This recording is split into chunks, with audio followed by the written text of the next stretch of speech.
Welcome to the channel. This is being uploaded right now for YouTube, so hi YouTube. Today I played in Sunday's challenge, April 2nd, and I went 5-2 to get 12th place. Lost one of the last ones there to not be able to make top 8, but I'm still happy with how things came out, and I wanted to kind of do a recap video. There's a couple matchups that I played against that a lot of people always ask me about, so I thought showing you the gameplay for what happened would be something people would want to see. So just a quick recap of the list. If you've been watching, you'll probably know that I've been on 14 1-drops for a little while now. I've been a really big fan of this list with that change. The 12 2-drops are still, pretty straightforward. The 4 Dwynen Warmasters. These are playing into Chord of Calling. 4 Shamans. The 2 flex slots that I'm using right now is the Realmwalker and Glissa. I'm pretty much 100% that I want to be on the second Realmwalker right now. I think with more 1-drops and less kind of like action cards, we want to lean a little bit more heavily into something that can catch us up in card advantage and things like that. And the Glissa is a little bit more meta dependent. Like if you're expecting a lot of creativity, I think it's good. I think it's good against decks that ground blocking can be really influential against, like maybe green-red vehicles. I'd want Glissa against. It's fine against red-black. It's pretty good against, what's it called? Boggles or green-white enchantments. Big fan of it there. So this, I know that some people in the Elves community are talking about like what this card should be. I've seen people talking about Circle of Dreams Druid. I like that against some of the faster decks if we want to up our speed. Circle of Dreams Druid's good here. So this one, a little bit of contention there, but I'm happy with Glissa. Sideboard, no changes really. I've talked about in the past the removal package. I think this is important against Containment Priest instead of some of the other removal spells we were running. Skyreaping's there too. Here's our silver bullets for certain matchups. But yeah, super happy with the list, and I'm just going to run through some of the games that we went and played. So let's go to our game history. I think it's at the bottom. Yeah. Great. So we're just going to start with round 1. Okay. So I'm just going to let this play. I'll pause it as it goes and interesting things happen. This is a great hand. Starting with the Elvish Mystic. Just quick pause, I guess. We could have started with Jaspera Sentinel. On the blind, maybe if they like Thoughtseize our Warmaster away, I'd want to play turn 2 Shaman of the Pack or something. So I started with Mystic. I didn't think there was that much downside to doing so, but sometimes you do want to start with Jaspera Sentinel if you don't think you're playing a 3. Best start we could have, right? Warmaster with 3 mana. So this is blue-white control. Oh, quick pause. I had the opportunity on this turn to play Shaman of the Pack, or I had the opportunity to Collected Company. Now, if you lose against blue-white control, it's probably because they use the sweeper on you. Those usually read, target blue-white control player wins the game. So I wanted to get as much damage on the board as possible. They're 1 turn away from being able to sweep up everything but Shaman with temporary lockdown. And they're 2 turns away from being able to sweep the whole board. So I felt like getting a 3 out there was better. We could hold up Collected Company for a post sweeper later on. At this point in the game's pretty locked up, especially since this resolved. I had 2 mana to pay for a Make Disappear, which was another reason why I played a 3 mana spell versus a 4 mana spell. But yeah, if you find yourself in this situation, I think it's really hard to lose this one, unless you like miss on Coco or something like that. We get in for as much damage as possible. And we cross our fingers that they don't have their 3 mana sweeper. But a lot of them don't play that in the main anymore. This is a pretty good heads up play. They get to remove this. I think this is probably the bigger threat that they'd want to remove in the future, but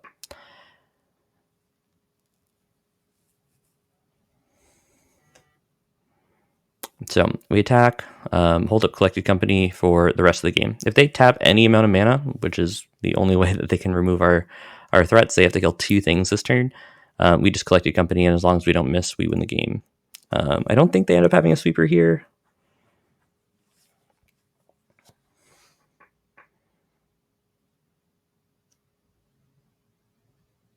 The game end. Oh, it says I win. Oh, okay, great. So that's when it ends. Go to game 2. So we're boarding in our anti-sweepers, so like Selfless Spirit and Guardian of Faith. Let me make sure that's the name of it. Oh, I can't pull it up right now. We're boarding in Stream Decker. Guardian of Faith. Yep, boarding into Guardian of Faith here. Great hand. I think I missequenced this hand.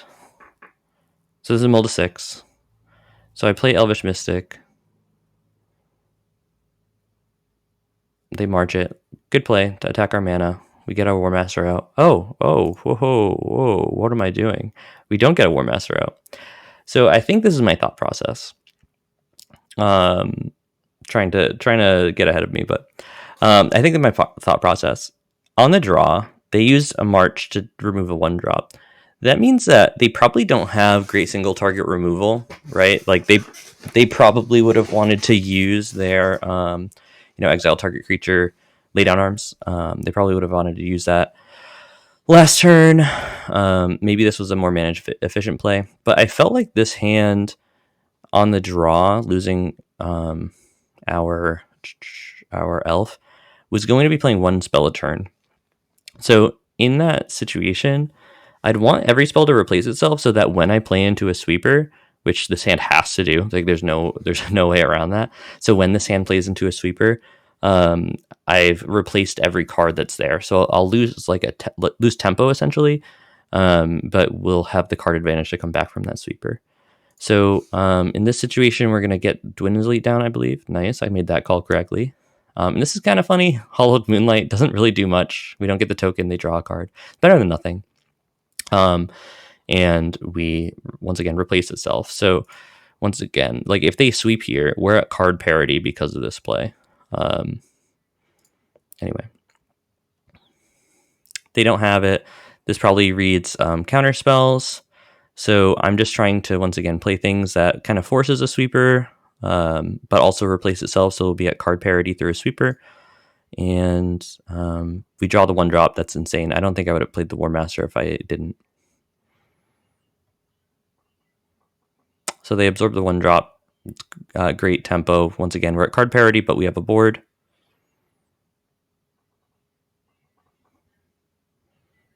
They're having a little bit of a hard time. They finally remove our Lord, though, but we don't really need it anymore. And check this out.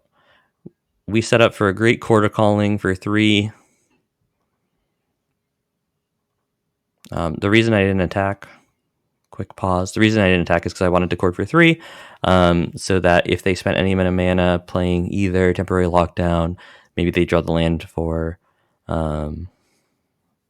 Supreme Verdict, we would have been able to tutor for either Guardian of Faith or Selfless Spirit to have a board post that.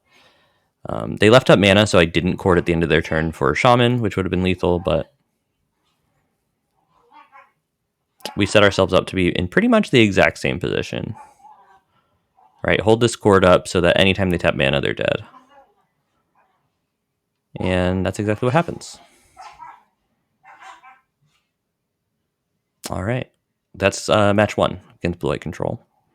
Match 2 against Blue-White Control, I believe. Let me just make sure. I'm pretty sure I play against Blue-White Control again. We start with an Elvish Mystic. We're on the play. They mull to 6. I think this is the miss sequence that I was thinking of. So obviously we are getting Jaspera Sentinel down. I think this is a misplay. I just want to talk about it because of drawing the Jaspera Sentinel. I wanted to play Leaf Crown and attack for 2. That was my theory. I think it can be really difficult for Blue-White to remove this, especially when they're leading on Hall. So I wanted to play Leaf Crown this turn. Drawing the Jaspera Sentinel, I think I was like playing a little bit too quickly because I wanted to kind of like do what I was already going to do. But I think that in this situation, it's a lot better to go Jaspera Sentinel Dwynen's Elite and then follow up with Leaf Crown Visionary being able to pay for their counterspell and get a lot more damage in. They don't play Temporary Lockdown in the main, so we get so much more damage in being on the play. That changes a lot on the draw, but on the play, I think this was a big miss sequence that almost cost me the game. I think I end up winning, but it costs a lot. We lose a lot of damage here. Because notice on this turn, right, I just played Dwindsley and I get to draw a card, which is replacing itself, which is great. I choose to attack rather than anything else, which I think is the right play. But that could have been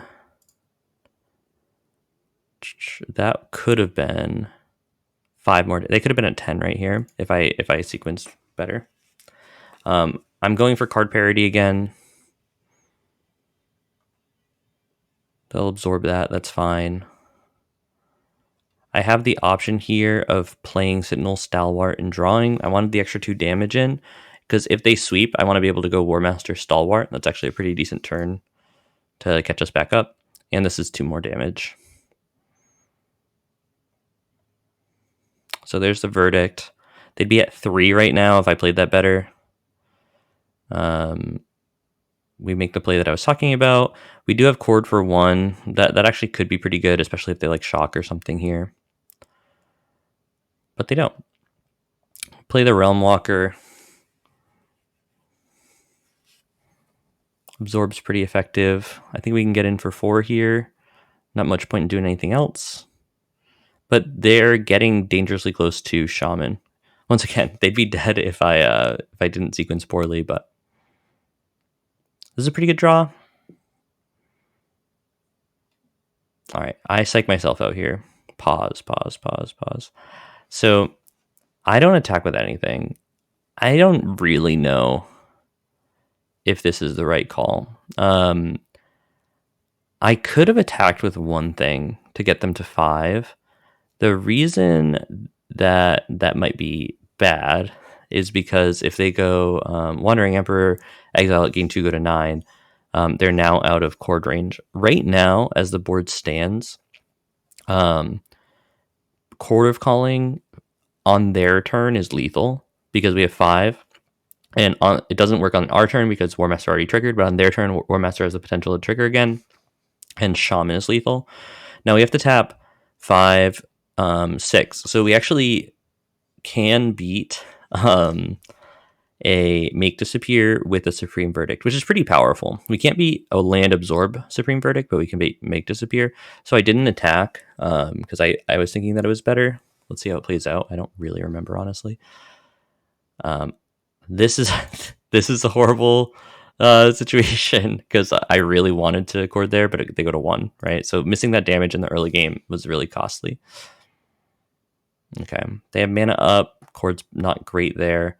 That is, I think, the worst draw on the deck. Just quick pause. 1, 2, 3, 4, 5, 6, 7. We could have attacked and activated Warmaster. I don't think they really have an out to that if I drew an untapped land. So a little bit of a bad beats, but I end up attacking here with just these 2. Let's see why.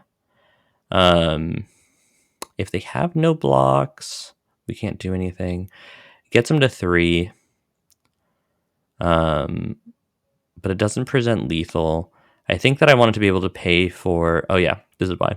I wanted to be able to pay for Make Disappear if they had it. So they tap their mana, and everything that we've done so far doesn't really matter now, right? Because now that they leave 1 white open, there's no way they can counter this Chord of Calling, and we get the win. So I think I misplayed a little bit there. Not my best against play control, just because of that sequencing where I kind of played the line that I already had in my head rather than the new line that got better. once I drew my card for turn. So look out for that. Be careful. Okay, going into game 2. Obviously, I lose this one because we have game 3. 1 land, 1 keep. I don't know if this is the best keep. I mean, it worked out, right? We drew Blooming Marsh for the best. But this... Hey, I'm doing well. How are you? Thanks for joining the chat. Against a sweeper deck, being so creature heavy is really scary. I saw the Leaf Crown and the Collected Company, really good cards to have. So I felt like this was faster than their Supreme Verdict hands, but it was slower than their temporary lockdown hands. So I was a little bit worried about keeping, but I did anyway. Oh, thank you. Yeah, I'm pretty happy with it too. So we play turn 1 Mystic.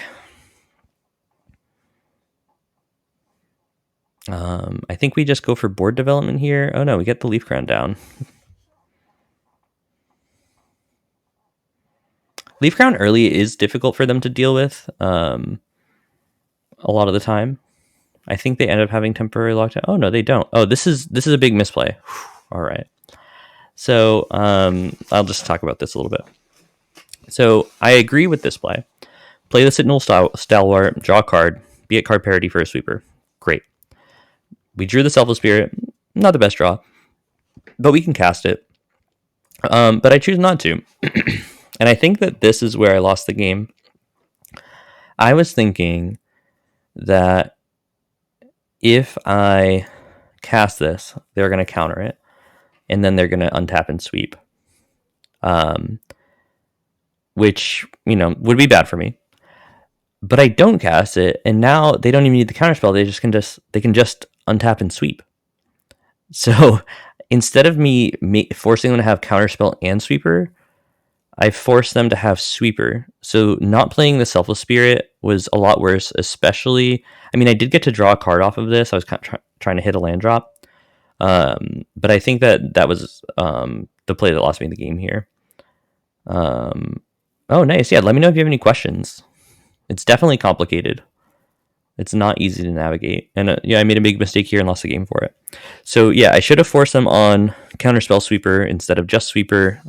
And then obviously they're going to untap and Sweeper. All right, so all of our board development to waste. We have to play a Naked Shaman in the back. That's not great. They land the turn 5 to Fairy. This game is over. There's like no shot that we win this one. They have a lot of cards in hand. They have 7 mana a turn. We can try our best, and we do. But there's not much to improve upon here. The attack's going at them. If I win this game, it's because they have exclusively lands in hand and nothing else. But yeah, I think we scoop it up here. I don't remember if we do anything else. Yeah, we scooped up there. Yeah, play the Selfless Spirit if you're in my shoes.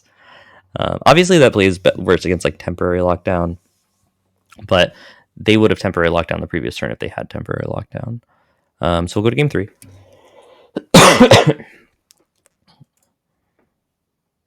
Okay, great hand, right? A little bit clunky at the 2-drop slot, but if we lead Jaspera Sentinel, if we draw 1 drop, we'll want to play Warmaster. If we don't, we'll want to play Leaf Crown.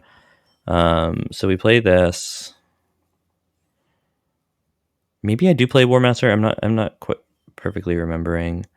Yeah, this probably means that we're gonna Warmaster. Great. It's pretty good. A lot of power on board. This is weak to a temporary lockdown, obviously, but pretty good against everything else. Lay down arms here, powerful.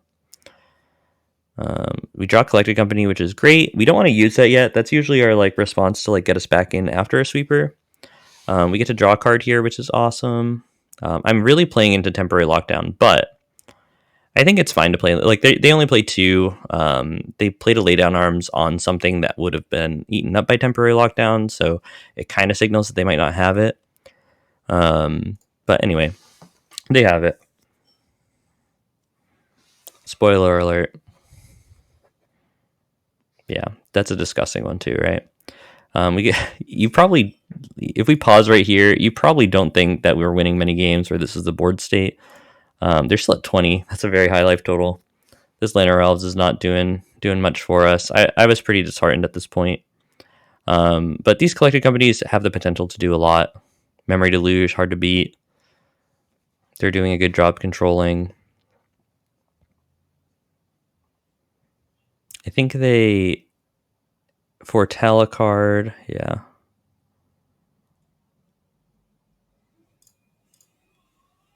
Okay. I got like stuck for a second. Okay. And now we have collected company to be able to use.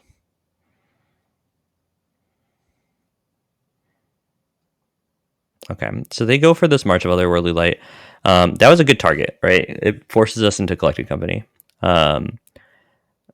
It's much better to do that than against this Dwynen's Elite. So we have to, and that might make us play into a sweeper. We just have to do it. But what do we hit? Double Shaman. I don't remember hitting double Shaman, but we hit double Shaman. That deals a good chunk to them. And now we get to pass. They need a sweeper, and they have it. Unlucky. We draw the land and collected company. This is the best collected company. Did you see that collected company? That was the best collected company. I mean, Shaman is like whatever, it's fine. Masked Vandal for their temporary lockdown, Selfless Spirit to get around another Supreme Verdict. Now, they do have enough mana. They're 1 mana off of Farewell, which is bad for us. And they also have like 1 more copy in their deck of temporary lockdown, which would be bad for us. But this beats everything else, right? This was great. Yeah, that's probably the best collected company I've ever hit. Like double. Okay. So we kill that, we get all these back, and we pretty much set ourselves up to have like an unbeatable board state the next turn, as long as they don't have the 2 cards that I mentioned. They have a pretty good turn. Like Lay Down Arms isn't nothing. They Starnheim Unleashed, I think, from Foretell. To get a blocker. But our board state is pretty devastating. I feel like this is complicated right here, so I just want to pause. They're at 8 and they have 1. So like, what could we be playing around? Like Spell Pierce, they don't play that. So I don't think we have to really worry about anything. March of Otherworldly Light is something to care about. I feel like if they had March, they would have used it on Leafground Visionary. But if I Mystic and don't pay, I can attack with these 3. And then even a March of Otherworldly Light, I can respond and Shaman with this Chord for lethal. So I actually don't think I pay here, because it's exactly enough. I don't want to attack with Selfless Spirit just in case anything goes wrong. The card's so powerful. But yeah, we need them to declare blocks, and then we can Chord for the Shaman. And that would have been 1, 2, 3, 4, 5, 6, and then these 2. So it won through a what's it called? March of Otherworldly Light. So things went according to plan after they were devastating and not according to plan. Okay. So that was a little bit of a nail biter. Going on to round 3.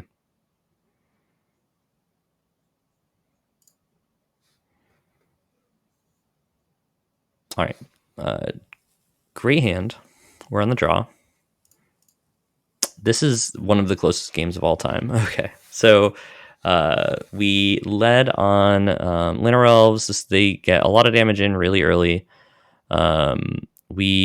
This Nykthos ends up winning us the game, but it was horrible that turn, right? Because like we could have developed a lot better. Like we could have played a Jaspera Sentinel.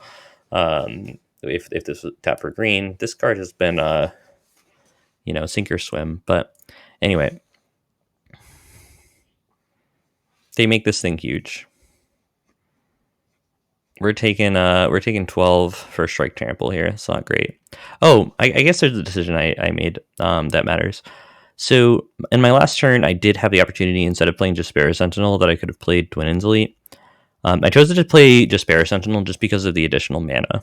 Nykthos is going to make an enormous amount of mana, and I wanted Jaspera Sentinel to be able to make 1 additional mana.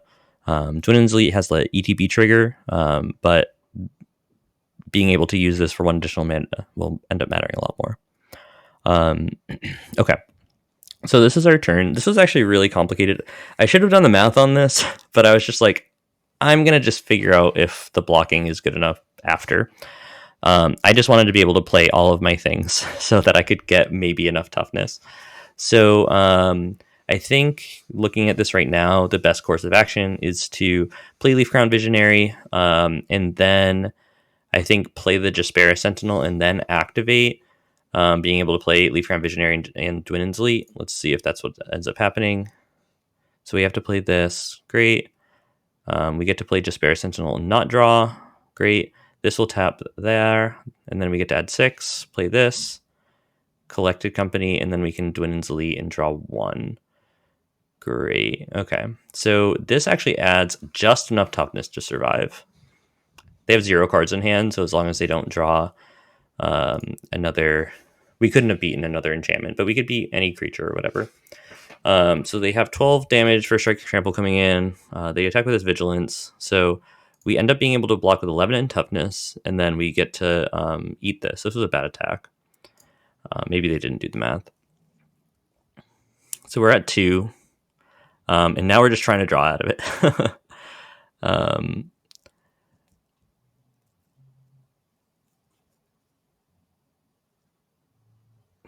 Continue to try to draw out of it. I could have cast this Collected Company. I'll just pause real quick. I could have tried to cast this Collected Company instead of like drawing all these cards. But this guaranteed that Glade Club Cover Scout was going to die when being blocked, and Collected Company missing didn't. So I was pretty terrified of Collected Company missing, so I went for the guarantee. They draw this is actually really cool. So I gang block with everything except for the Lords. If you don't know how First Strike works with Lords, it's really bad. They kill the Lords first, so I can't block with those, but I just throw everything else on there, knowing that when I chord for a Lord, we'll kill them. So this is, as it stands, is going to kill all of my creatures, all of these guys, and then these won't be enough to kill that. But when I chord for a Lord, that changes, right? But unfortunately, they have a Gonjo, and then it's exactly the same, so this survives. But so that Gonjo was a good draw. But we did, survive, which was the goal. We drew another Nykthos, which is great. We drew a Boseiju, which is great. The Nykthos is going to activate to use Collected Company. We get some good things. I didn't use Glissa. I didn't get Glissa because I think this is lethal on the attack. But Glissa would have been good on defense. But yeah, that Shaman was great. So that was really, really close one. That was probably our closest match of the... I feel like I'm saying it's the closest match of the day. The last match was really close too. But yeah, every turn we just like had to declare our objective. Like this turn, the objective is to put enough toughness in front of this to survive. Nykthos really dug us out of that. That was those were some really fortunate draws for us, and some really unfortunate draws for them.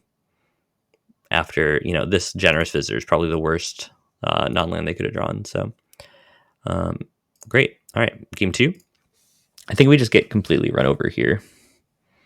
I'm boarding in my removal spells and some enchantment removals. 1 land, 1 keep. This is a really solid 1 land, 1 keep also. If we draw land, it's like really, really good. If we don't draw land, it's like still fine. We still double spell on turn 2. That's not a great draw. I think we're just like dead immediately though. Like this, like turn 2 light pause is really bad for us, and this sequence obviously is like really, really horrible.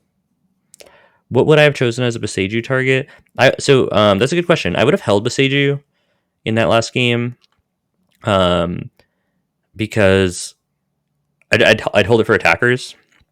So if they attack and they just like, I block with a bunch of things, I could like take away the first strike by hitting Ethereal Armor, I think it's called. That might matter a lot. But the reason I'd hold it is because if they get one that gives flying, I can't beat that, right? So I could like they attack, they think they win, I kill the one that gives flying and then win. So yeah, Boseiju was a really, really good draw there too, and would have mattered a lot if we didn't win the next turn. Yeah, I try to just like play out a bunch of cards on this game. It's pretty obvious that I might only have one more turn. So things are looking grim, but Griswold gets it for him, right?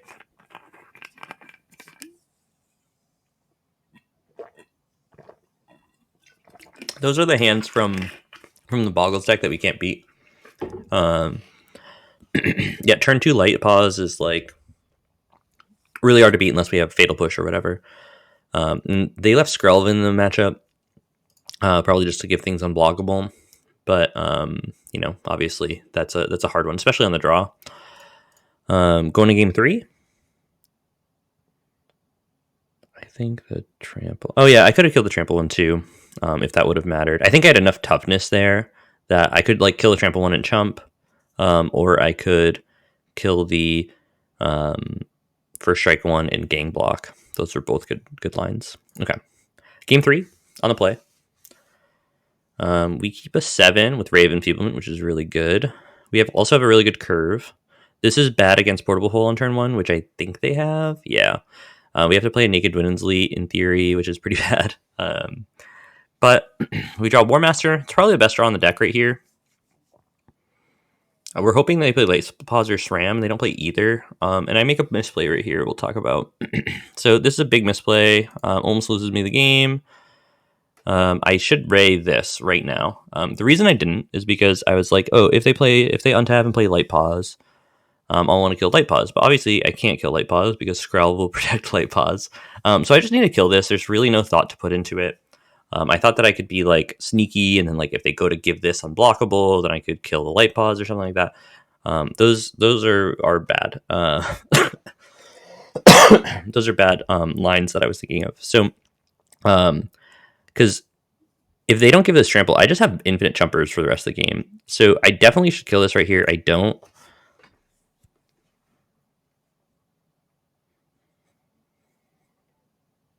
They make it pretty big. They make it unblockable. And I just like take extra damage. Like I could have just blocked this, right? That would have been bad. But instead I'm at 13 instead of a way higher life total. I draw the worst card in the deck. Blooming Marsh, can't cast a spell this turn. Leave a chump blocker to be able to chump this 1919. Good thing I did. Draw another Blooming Marsh, and quick pause. I collected company in the main phase. The reason I want to collect company in the main phase is I don't know if they play like Hollow and Moonlight or something like that. And like I actually have good attacks if I hit a single Shaman.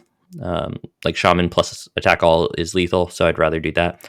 Benefits of holding it is something like this, Reclamation Sage. Like if they get flying on this or trample on this, I die, right, on the spot.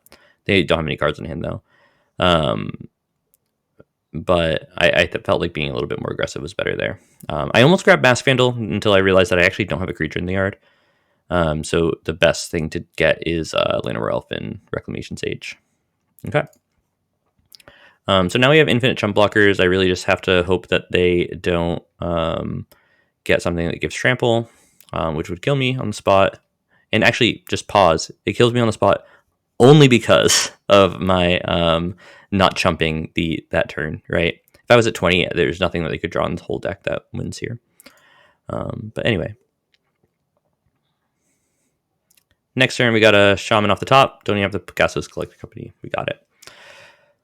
So, yeah, some close games, but I almost threw it away with that one little misplay, but we ended up getting there. That's a pretty good matchup. All right, round 4. So we're playing against Burn. Decent hand. Lead on Jaspera Sentinel because there's not really a 3-drop I'd really want to play. We can get Warmaster here, which is great. I bet you think that with this start in this hand that like we can never lose, and I thought that's to be the case too.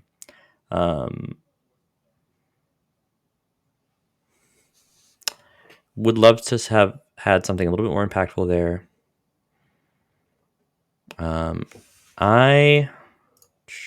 Quick pause. I took this damage. I think I end up losing the game because of it. I wanted to be able to untap with my Lord and draw cards. I thought that was going to win me the game. They ended up doing way more damage. A double Wizard's Lightning here is like the most damage they could possibly do. And I don't think I ever was able to really come back from that. So I get my Lord. I end up being able to cast a bunch of spells, draw a bunch of cards. I felt really far ahead at this point.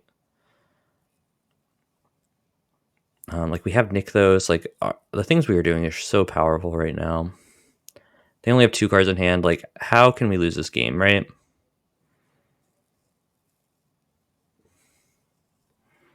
They attack. We're going to double chump. We can't take damage for the rest of the game. The stomp on our Lord obviously is impactful. We didn't really have better blocks in this, though. And then they had another Skewer the Critics to remove here. So that's not great. Oh, wait, no, they didn't stomp our Lord. They stomped our face so that they could skewer that, yeah.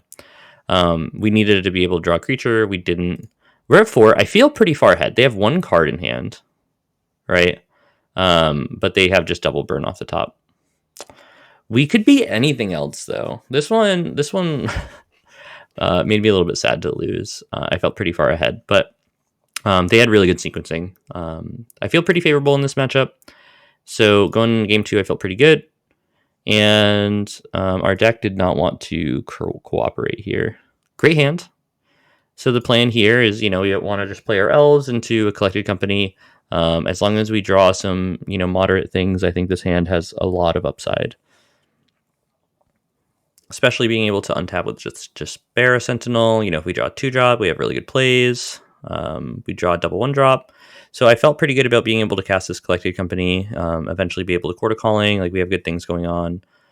Spikefield Hazard, double 1-drop removal spell is just not what the doctor ordered here. Okay, so we untap, draw Warmaster. Good card. Hopefully we untap with it.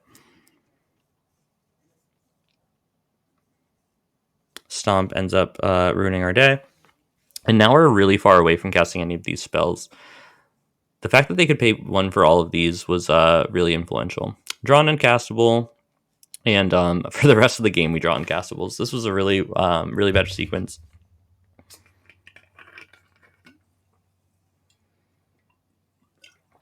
Draw an uncastable. We got another turn, though.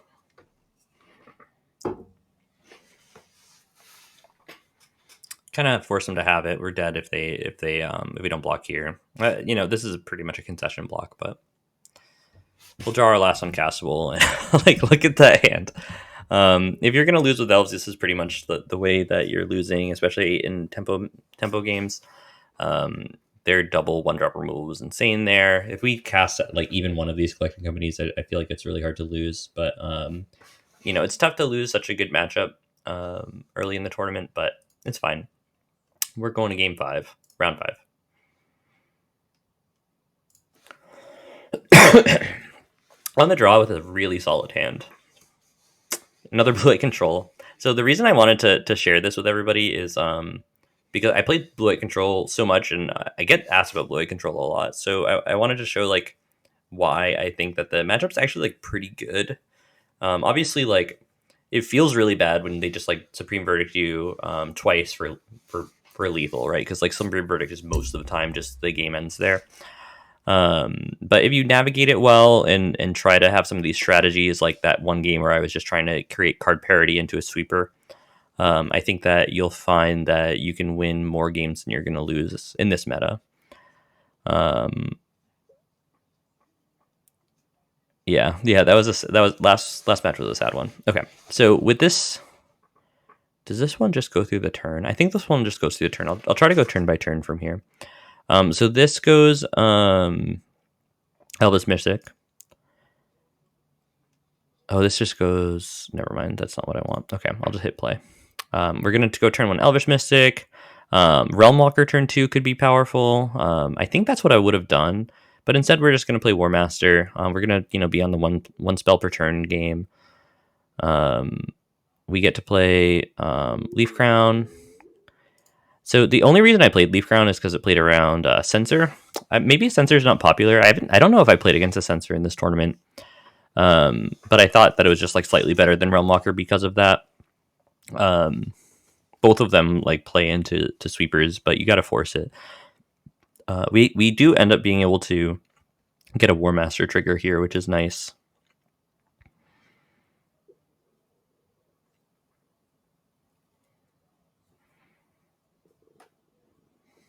So we have Collected Company available, but I didn't play it. So I felt like they should have swept there if they had it, but they didn't. So I kind of felt safe that it wasn't a sweeper. We also can Collected Company anytime. So I played Realmwalker here to like get a trigger here, start getting like an accumulation, kind of like force the sweeper if they have it. I'm a little bit worried about Wandering Emperor. So I end up attacking with just one. They Shark Typhoon. It's fine. They get a free block out of our free token. Not a big deal. Maybe I shouldn't have attacked, but I think you got to like force it instead of them having like Memory Delusion or something like that. So I want this Realmwalker to be able to get as many things off the top of our library as possible. They have 4 cards in hand. We have 3 cards in hand. And our 3 cards are really powerful. So if I can use my current board state to force a sweeper and then Collected Company after their sweeper resolves, I'm going to feel really far ahead. And if they don't have the sweeper, I can eventually amass a board where I can just attack into them. Now, the second Realmwalker isn't very appealing. So I don't think I go for it. I think I just hold up Collecting Company. Let's see if I'm right about that. Yeah, I can just leave this board state here. Scry 2 is nice to see. They double bottom. I think I Collected Company at the end step. Yeah, I'm going to use my mana. We get the Realmwalker. We have double Realmwalker now. Not super great, but we end up having a pretty big board. So this is a weird play. Otawara here. I would have thought their hand must be really bad. I would have thought that if they were going to Otawara, they would do it on their end step. But Ottawaring here, maybe they didn't realize we had the mana. Just lets me activate this and attack. They're at 18. Like that's the most worrisome aspect of this. They're at 18.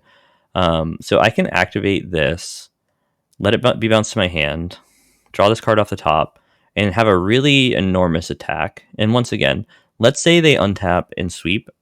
They'll be at 2 cards in hand. I'm at 4. I'm pretty happy with this exchange.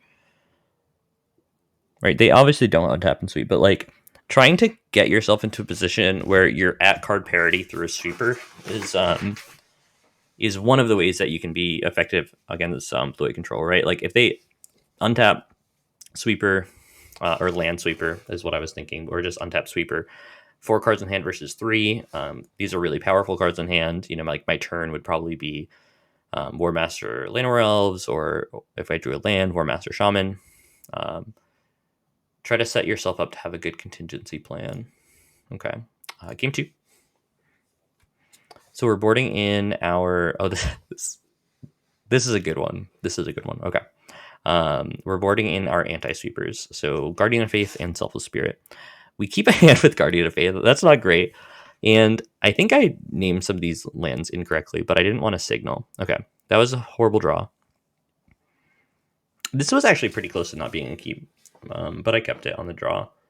Or on the play. Yeah, on the draw. So we sequenced correctly this time. Okay. So we played Dwynen's Leet. Dwynen's Leet is a lot more powerful there. You know, we can Dwynen's Leet. We can Leaf Crown. We can not Leaf Crown if we want. We actually have like a pretty solid board state. We can try to force a sweeper otherwise. So we can inspire some attacks.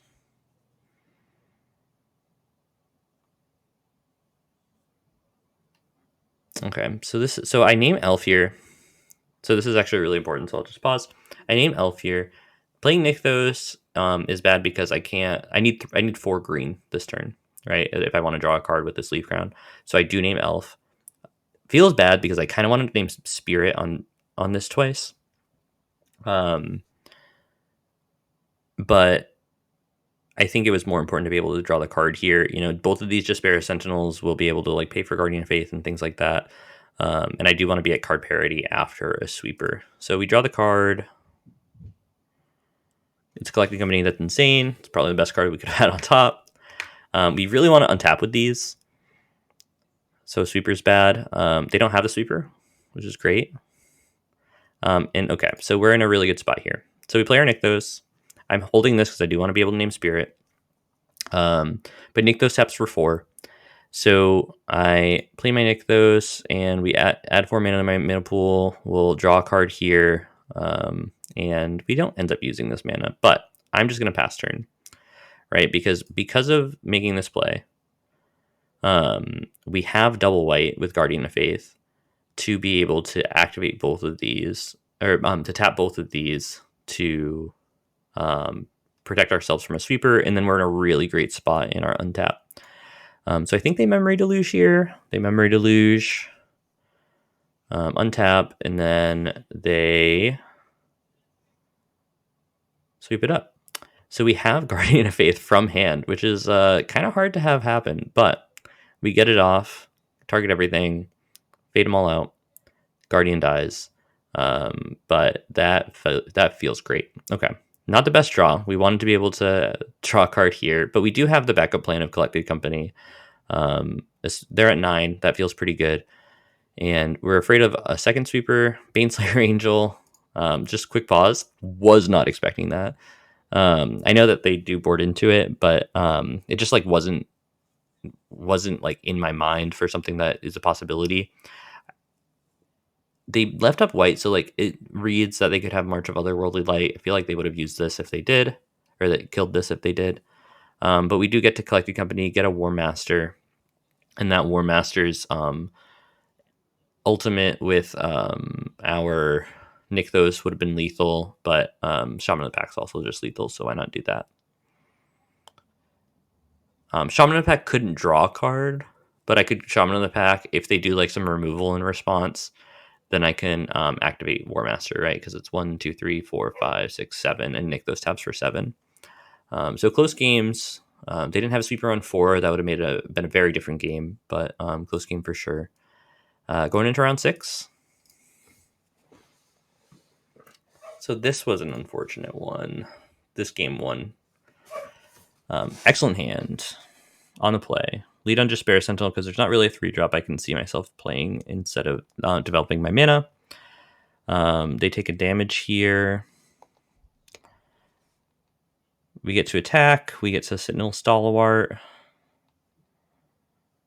Have a Collected Company coming up. And this loses us the game. This Collected Company hits one thing. Not good. Not good at all. So they get a land. They get the ability to Greasefang in the future. I wonder, so now that I'm here, I wonder if I sequence anything poorly. So with Greasefang, with them having Greasefang, what are we worried about? So we're worried about Parhelion, and I wanted to be able to put myself in a spot where I beat Parhelion. They're at 16. That's actually pretty high life total. So like I could attack here and like Shaman, but I wanted to be able to use all my spells.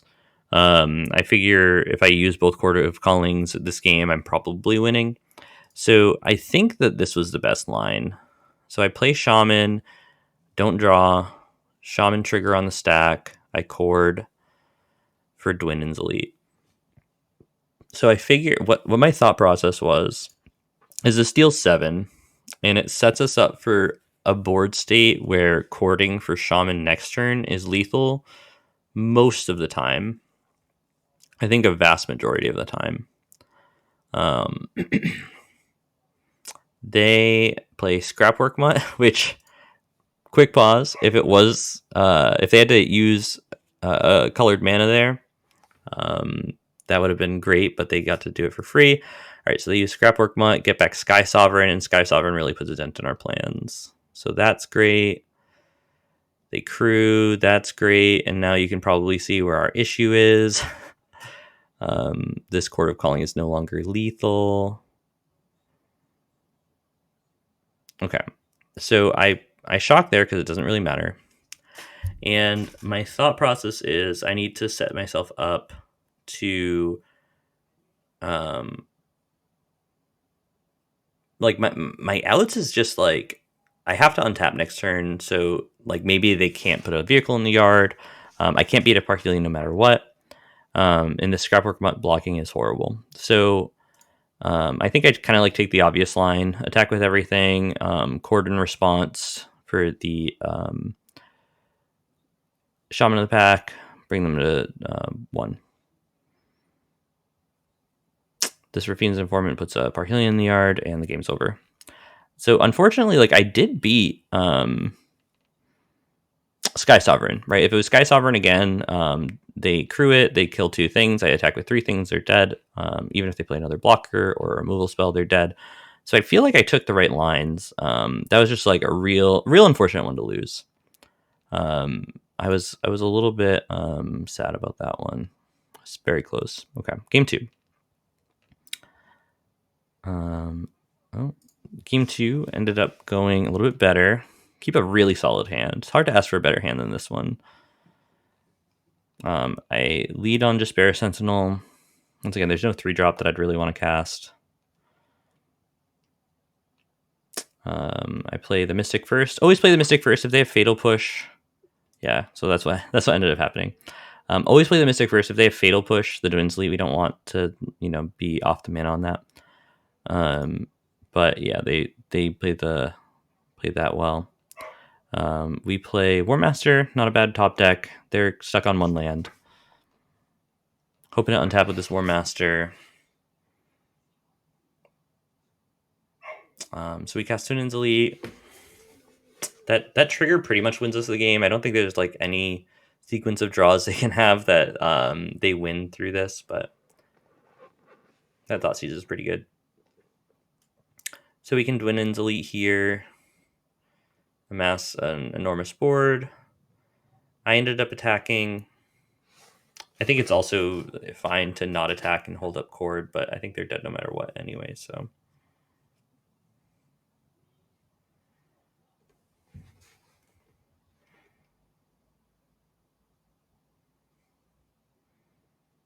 And Chord for, I think exactly lethal, might be 1 over. Exactly lethal, nice. And we still have this attack. So that one went much better in our direction. Obviously, them having a 1-lander is bad, but they had some decent interaction. Game 3 on the draw, so I've heard people say, like, Greasefang's a tough matchup. And Greasefang can be tough for sure, right? They're really fast, they have decent interaction. But I think that, like, the Greasefang games that feel bad are these types of games, like that feel like it's a bad matchup, like when they have turn 3 Greasefang. Mulligan, but we have a pretty decent mulligan. Chord of Calling in our opener is really good against Greasefang. We just have to have them not have the combo on turn 3.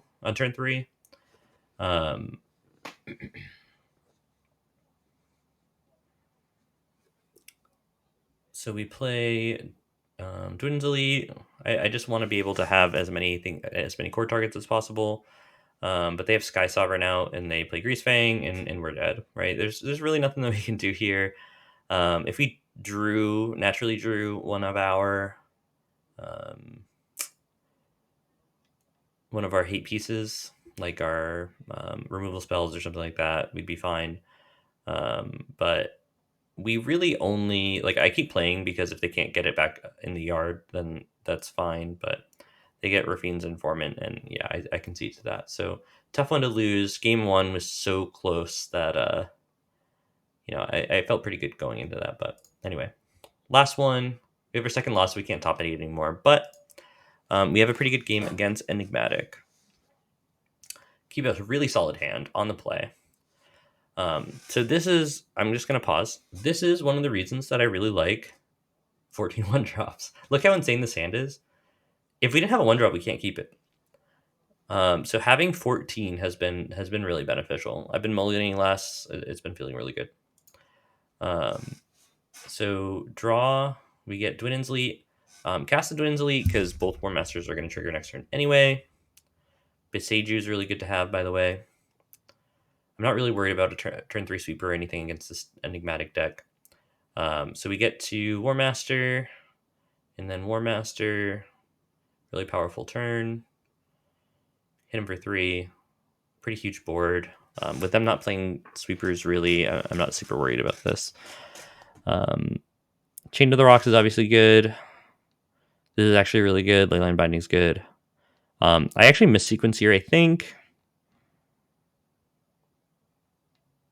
Okay, I draw Llanowar Elves. So we lose to Enigmatic. I don't care about any spell in their deck other than Enigmatic. They could play like same turn, they can go chain, Leyline Binding. I'm not super worried about it. But I'm holding Boseiju because if they play Enigmatic, I want to be able to kill it. I ended up, so let's just play. So we attack with everything. I sacrificed 2 damage, which would have brought him to 10. And I didn't play this. I think that I should have played this and held up Boseiju and then collected company next turn. I didn't end up doing that, obviously. They play Fires. They play Enigmatic. We can Boseiju right now because it doesn't really matter because they can't cast any other spells. But it is really important to kill the Enigmatic. I do think that was a misplay. We collected company for lethal. But, I think it would have been better if we made the line that was a little bit more mana efficient. So, yeah, good. We got the first one. Go to game 2. So I wasn't really expecting this. Enigmatic lists are weird. I probably should board in a way where I... quick pause. I probably should board a way where I play around things a little bit better. Like I maybe should board in Selfless Spirit. I ended up not boarding in Selfless Spirit because I don't see sweepers here very often. We keep a decent one. Decent 6. Turn 1 Jaspera Sentinel. Kind of have to draw into it. But we do have turn 2 Warmaster, turn 3 Warmaster, which is great. We also have Dwynen's Elite. That's powerful. Warmaster, Llanowar Elves. I'm feeling pretty decent. Obviously they can have some great things. They play Nylea's Presence. Not doing much after that. Not a great draw, but, it's either they sweep or they're dead pretty much, right?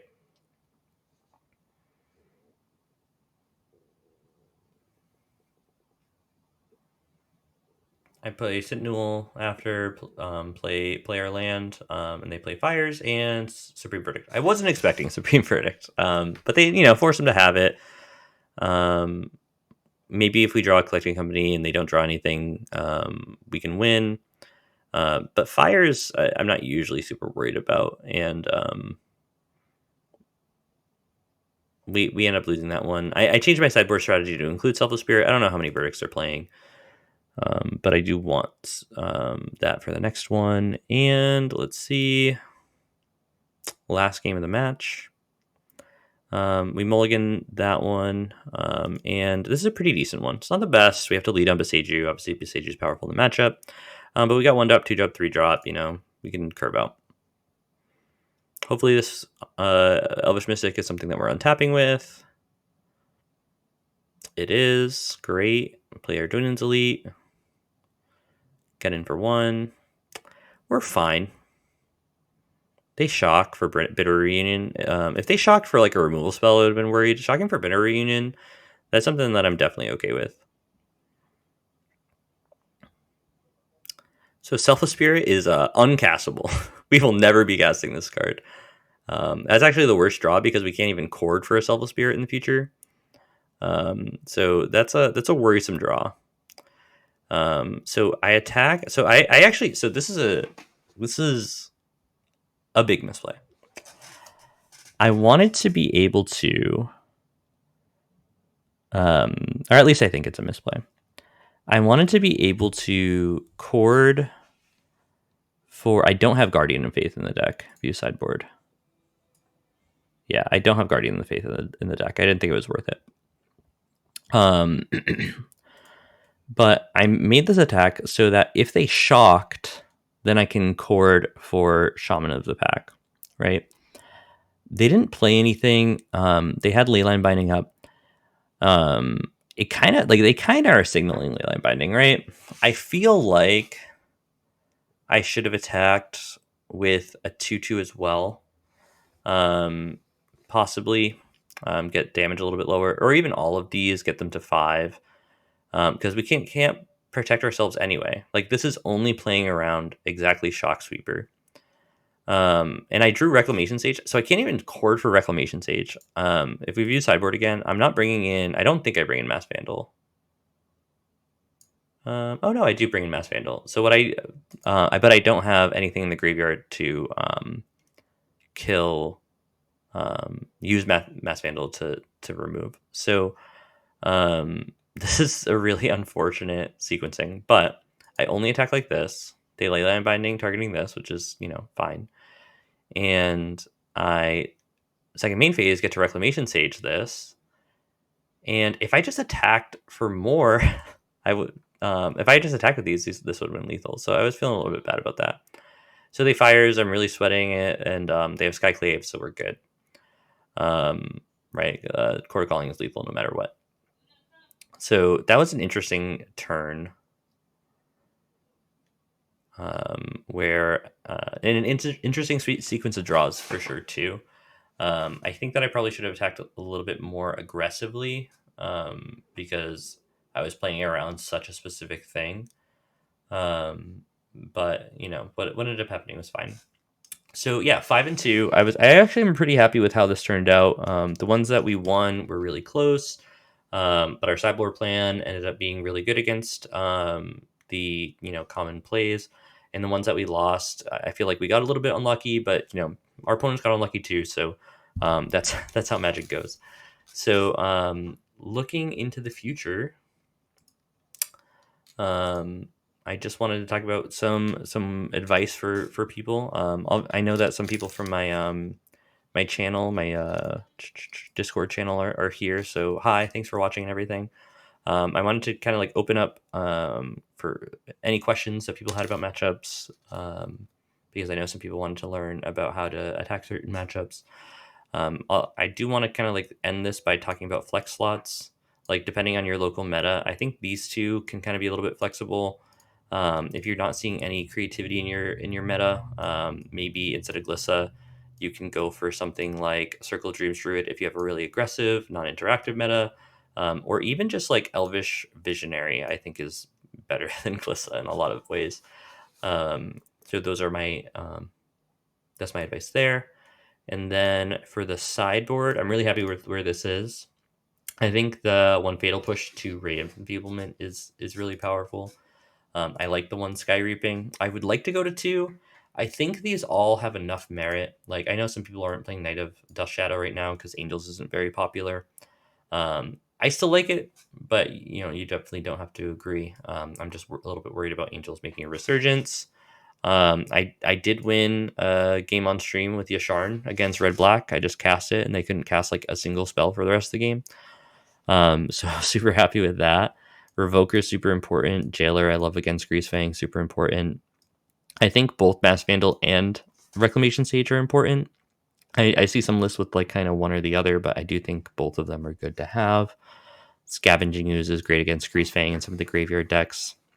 This is a card that is a little bit weaker though. Maybe we're hoping for some upgrades to our chord board with printings. These have been great. I'm actually really, really a fan of both of these for like Blue Eye Control and any sweeper deck. They have been way better than I thought they were going to be.